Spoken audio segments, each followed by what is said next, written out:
Efforts in the western Plaguelands were going much more smoothly with reclamation than, say, Fellwood. Entire swaths of land were not only inhabitable, but actually producing crops. In fact, quite a few refugees from Westfall had made the long, brutal trip north thanks to issues plaguing that particular region, and were the primary farming force for the locals.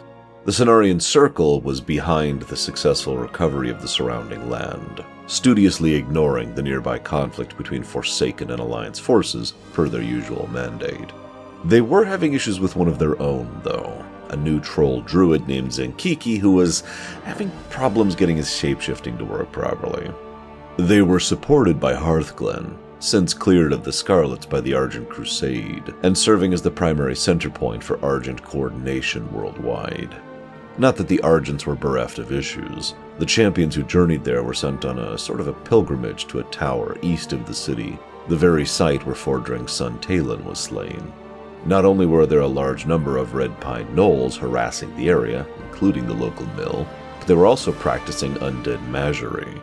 The champions discovered a rogue Argent mage who had been dabbling in necromancy on behalf of Gandling and the Shalomance, or Scholomance if you prefer. Shalomance had been slowly seeping influence out from Caerdero, with students of Krastenov spreading the teachings to anyone who would listen. Darkmaster Gandling, as well as the Lich Erash the Summoner, sought to extend their influence directly over the nearby city of Anderhall. Unfortunately for them, Anderhall was currently a battleground between Forsaken and Alliance. Even less fortunately for them, the commanders of this conflict were Thessarian and Kultira, former Ebonblade Death Knights. Both were exceptionally willing to work with one another against Shaloman's incursion, resulting in Erash being destroyed and Gandling fleeing the field.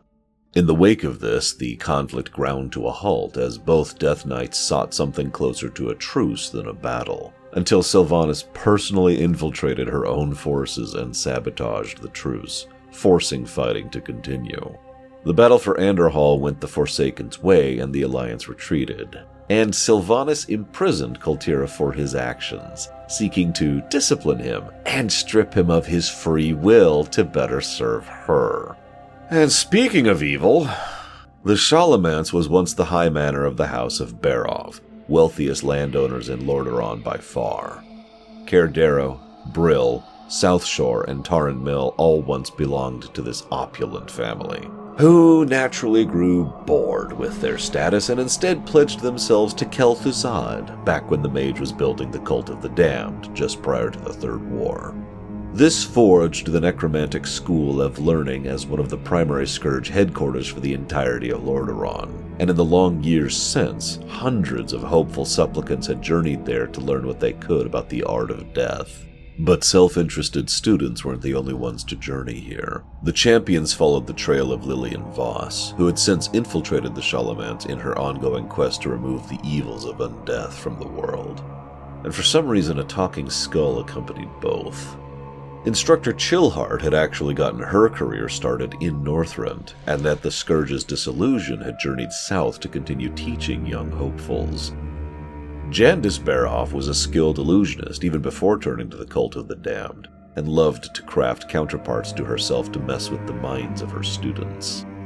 Past them, Darkmaster Gandling relished in his weaving of flesh and bone, enraging Lillian even further.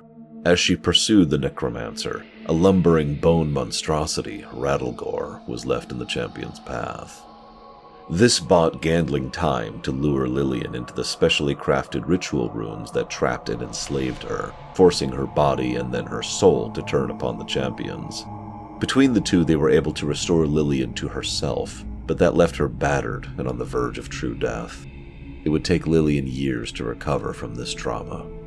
Gandling did not have the luxury of such time. The Talking Skull and the champions barreled through to the depths of the crypt, braving Gandling's mindless hordes and destroying the Darkmaster once and for all. The skull revealed itself as the spirit of Alexei Barov, forced into this form by the curse placed on the Barov name ever since they joined the Cult of the Damned. With Gandling's destruction, the curse was lifted, and the Barovs were freed at last.